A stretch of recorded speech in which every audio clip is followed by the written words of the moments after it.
Welcome back with a new Taekook fanfiction story, The Two Faces of the JEONS. Are you ready? Let's start then. The JEON mansion stood at the edge of Seoul's hills, all marble, glass, and elegance. It was the kind of home that screamed power and wealth before you even stepped inside. Inside, laughter and music usually filled the dining room, but tonight the air felt heavier than usual. The twin brothers sat across from each other at the long mahogany table, identical faces reflecting under the chandelier's soft glow.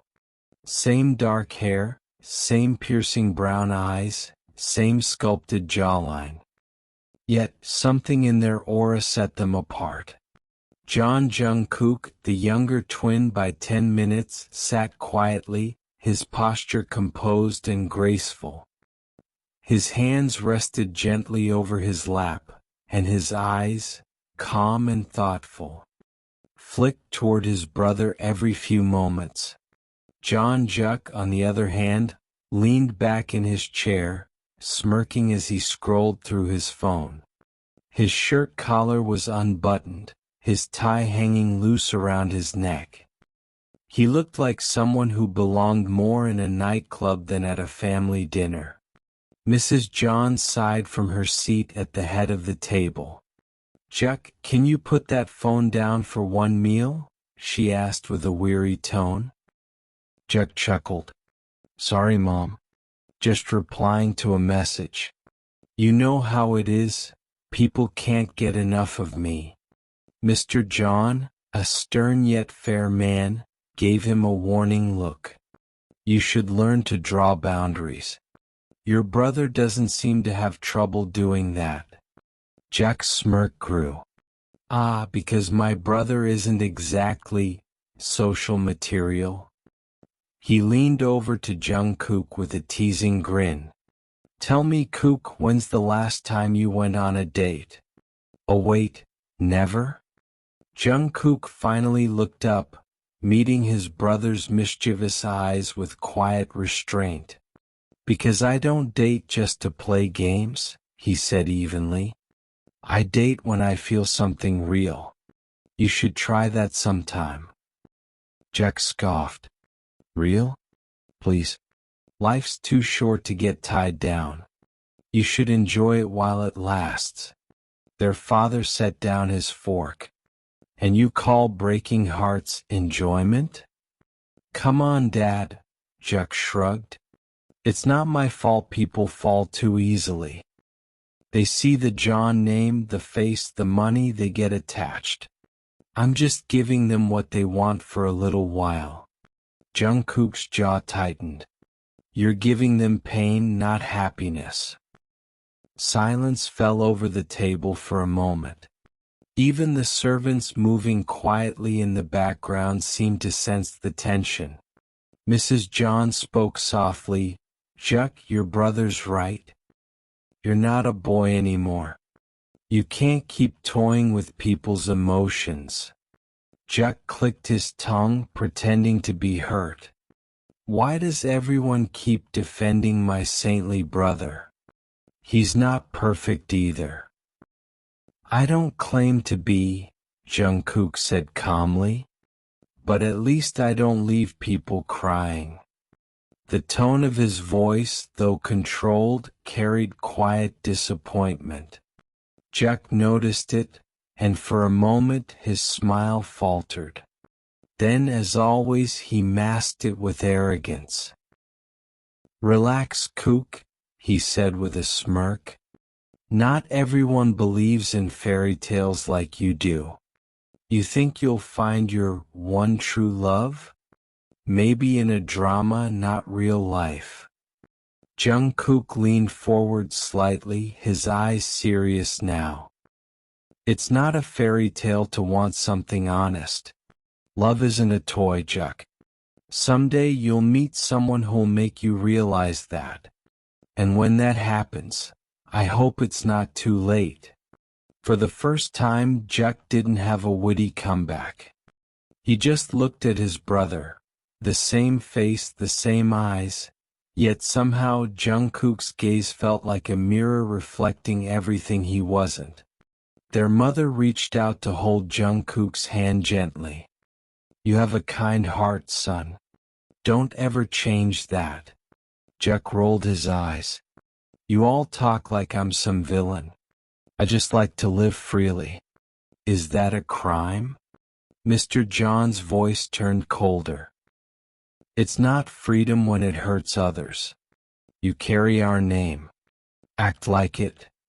Juk stood abruptly, the chair scraping against the floor. "Fine. I'm done with this lecture." He grabbed his jacket, slung it over his shoulder, and started walking toward the door. Before leaving, he turned his head slightly, flashing a grin at Jungkook. "Keep your halo shiny, brother.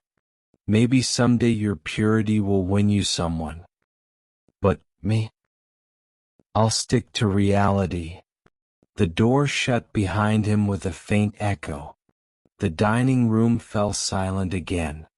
Jungkook stared at his untouched plate, his appetite long gone.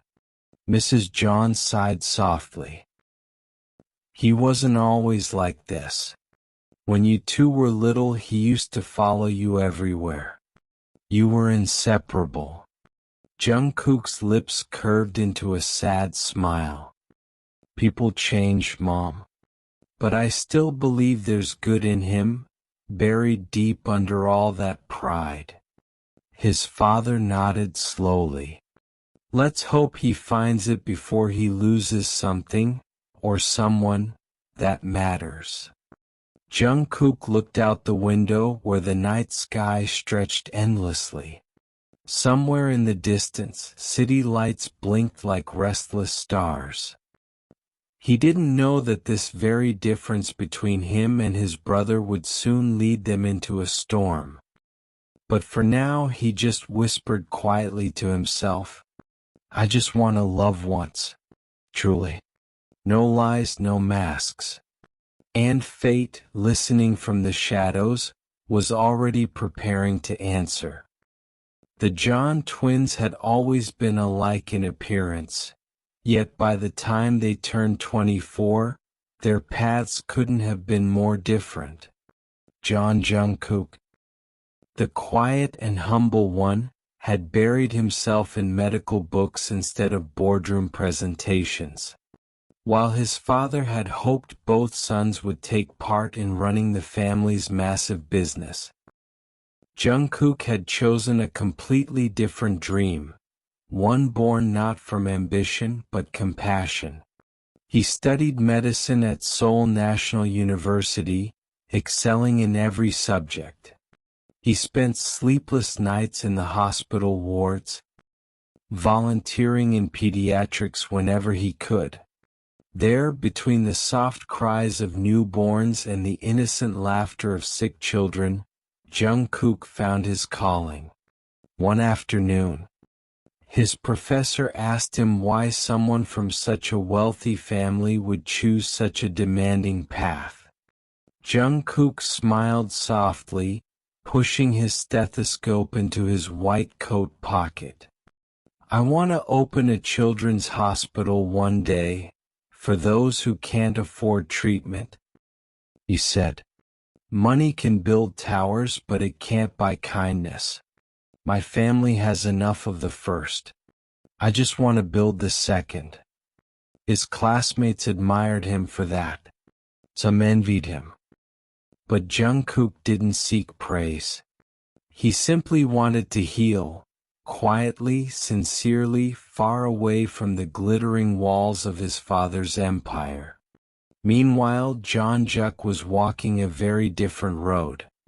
He had stepped seamlessly into the corporate world under his father's guidance. Polished suits, luxury cars, and a reputation that turned heads everywhere he went. He had his father's sharp instincts, but none of his restraint. In business meetings, he was charming. At social events, he was magnetic. But in relationships, he was dangerous. To him, love was a challenge, a game of power and attraction. He loved the chase, the thrill of being desired, and the pride of walking away before anyone could leave him.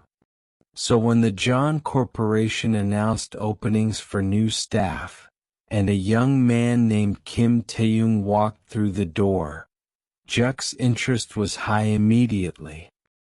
It was a Wednesday morning. The sun filtered through the tall glass windows of John headquarters, reflecting against the marble floors. Employees moved carefully, clutching folders and coffee cups. But the main office had gone unusually quiet when the new applicant stepped in. Kim Taeyoung, 22, freshly graduated, dressed neatly in a cream shirt and navy trousers. His hair was soft brown, his features delicate yet striking, and his polite bow carried an unshakable grace. He waited patiently for his interview, holding his resume close to his chest. When he was finally called in, he stepped into the CEO's office, not realizing that it wasn't Mr. John himself waiting inside, but his son Juk. "Mr. Kim Taeyoung?" Juk asked, leaning back in his chair with that familiar lazy smirk. His eyes scanned the resume, then, inevitably, the man before him. "Yes, sir," Taeyoung replied, voice steady though his hands felt a little tense. "I'm here for the secretary position." "Secretary, Juk said slowly, his tone thick with amusement. "You're quite overqualified. Graduated top of your class, fluent in 3 languages, and," he tilted his head, eyes glinting, "you look good enough to represent the company just by standing in the lobby." Taeyoung blinked, unsure how to respond. I'm honored, sir. I'll do my best." "Oh, I'm sure you will," Juk replied, setting the papers down and leaning forward slightly, elbows resting on his desk. "Tell me, Taeyoung, why the John Company?" Taeyoung met his gaze politely. "Because it's a company that stands for success and integrity, sir. I'd like to learn under people who inspire that." Juk's lips curved. "Integrity," he repeated with a faint chuckle. "That's a rare word around here." He stood up and walked around the desk, stopping just a little too close. Taeyoung stiffened slightly, not out of fear but discomfort. The way Juk's eyes held a spark that wasn't professional at all. "Let's skip the rest of the formalities," Juk said smoothly. "You're hired." Taeyoung blinked in surprise. "Hired? Just like that?" "Just like that," Juk replied. "You'll be my personal assistant starting Monday. I like people who stand out." He extended his hand. Taeyoung hesitated for a heartbeat before taking it, his handshake firm, though his expression betrayed uncertainty. "Thank you, sir," he said softly. "I won't disappoint you." "Oh, you won't," Juk said, eyes trailing down subtly before meeting Taeyoung's again. "You're exactly the kind of person I like to work closely with." Taeyoung's cheeks warmed. He forced a polite smile, bowing slightly before excusing himself.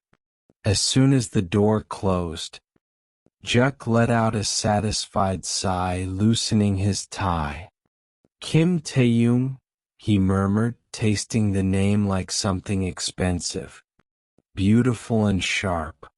This one might actually be fun." Meanwhile, Taeyoung walked out of the building with mixed feelings. He had secured a dream position, one that could change his future, but something about the CEO's son unsettled him. The way Juk looked at him wasn't the gaze of a superior to an employee, It was something else, something intense. He took a deep breath, trying to shake it off. "It's fine," he whispered to himself. "It's just a job. Be professional, Taeyoung. Focus." But destiny, it seemed, had other plans. Because far away from the JEONS headquarters, in a quiet hospital wing where Jungkook was studying late into the night, his phone buzzed with a message from his mother. "Jungkook, your brother finally hired a new personal assistant. Maybe this one will keep him out of trouble." Jungkook smiled faintly at the message, shaking his head. "Let's hope so, Mom," he murmured. Little did he know that the name on that job application, Kim Taeyoung, would soon change both their lives forever. The first week at JEONS Corporation felt like stepping into a whirlwind for Kim Taeyoung. Every morning he arrived early, crisp white shirts, well-combed hair, and a heart full of determination. The building's glass towers reflected his hopes back at him. But behind those reflections lay more than just opportunity. Behind them stood John Juk, charming, magnetic, and dangerously unpredictable. From day one, Juk made his presence known. He would stroll into his office late, smelling of expensive cologne and confidence, tossing his jacket onto the couch before glancing at Taeyoung with a crooked grin. "Good morning, Taeyoung. You look sharp as usual," he'd say, his tone laced with something more than politeness. "Good morning, sir," Taeyoung would reply, bowing lightly, pretending not to notice the way Juk's eyes lingered too long. He took his job seriously, organizing files, preparing reports, setting meetings. Everything was meticulous. Taeyoung's calm and gentle nature quickly made him a favorite among the staff. But when it came to Juk, professionalism seemed to exist on thin ice. Because for Juk, boundaries were simply challenges waiting to be broken. It began subtly. A compliment here, a teasing comment there. "Taeyoung, did you get a haircut? You shouldn't hide your face, it's your best asset," Juk would say, leaning just a little too close as Taeyoung typed at his desk. Taeyoung would smile nervously. "Thank you, sir, but I think it's fine as it is." Or when they'd review files together, Juk would accidentally brush his fingers against Taeyoung's hand. Once or twice, Taeyoung convinced himself it was coincidence. But after the fourth or fifth time he knew it wasn't. Still he stayed quiet. This job meant everything to him. And deep down, despite his unease, part of him was drawn to Juk, to his charisma, his voice, the way he spoke his name like a secret. A week later, Juk called Taeyoung into his office late in the evening. "Taeyoung," he said, not looking up from his laptop, "clear your schedule tonight." Taeyoung blinked. "Sir? We have a business dinner. Potential investors from Taegu. I want you with me.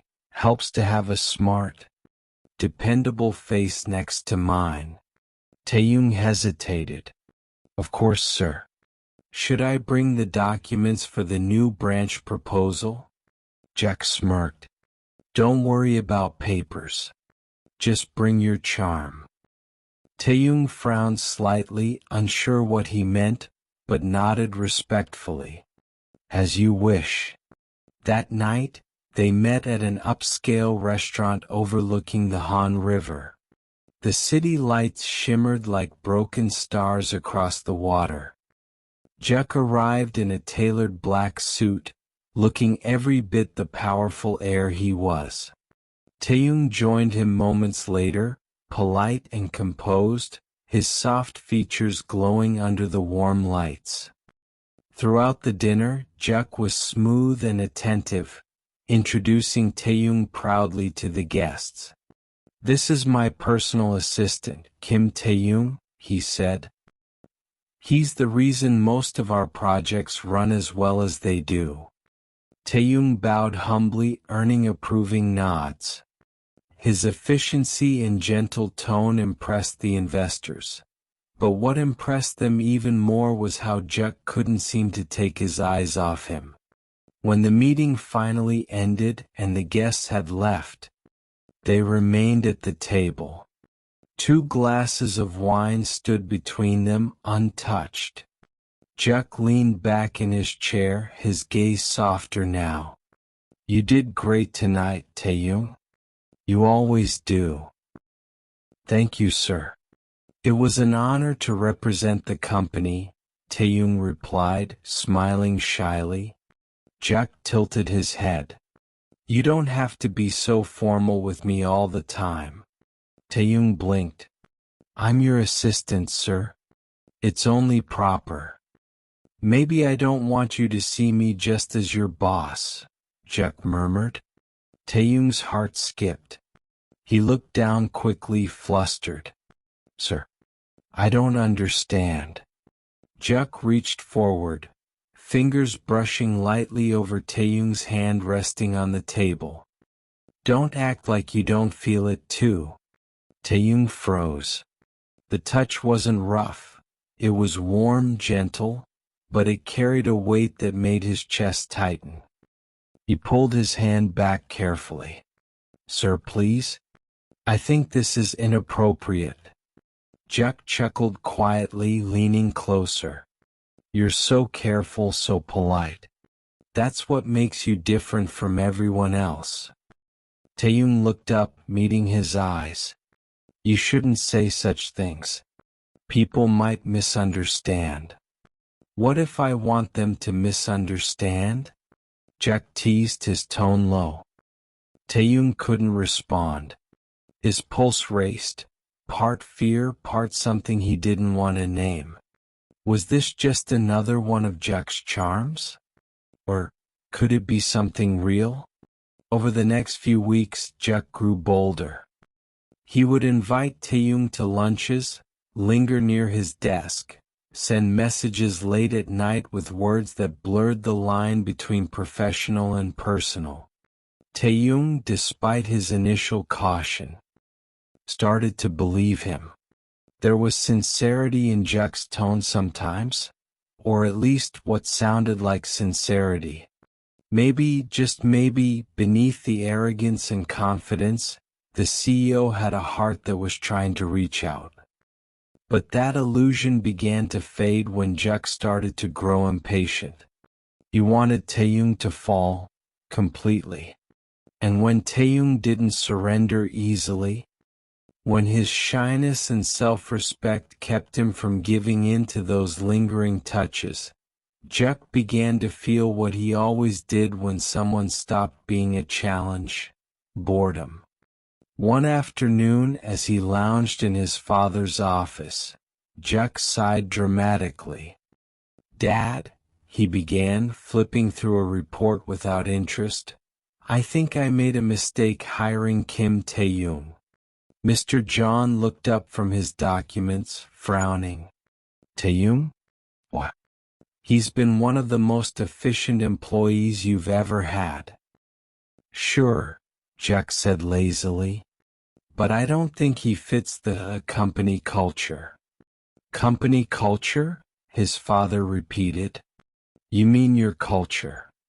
Juk's grin faltered. "He's just too serious. Doesn't laugh much. Doesn't even." He stopped, realizing he was about to say too much. Mr. John narrowed his eyes. "You're not planning to fire him because he didn't flirt back, are you?" Juk's silence was answer enough. Mr. John sighed heavily, leaning back. "Juk, that young man is polite, hardworking, and brings order to your chaos. You'll not fire him. Do you understand?" Juk clenched his jaw. "Yes, father." "Good," Mr. John said, returning to his papers. "Try to learn from him instead. He's the kind of employee we're proud to have. Juk stood silently for a moment, then left the office with frustration brewing in his chest. Outside, he caught a glimpse of Taeyoung through the glass wall, smiling gently as he helped another employee with a report. The sight of that soft smile made Juk's irritation twist into something darker. He wasn't done with Kim Taeyoung yet.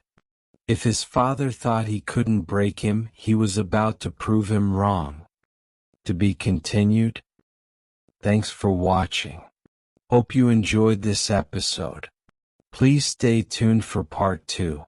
Don't forget to like and subscribe to my channel. Love you all.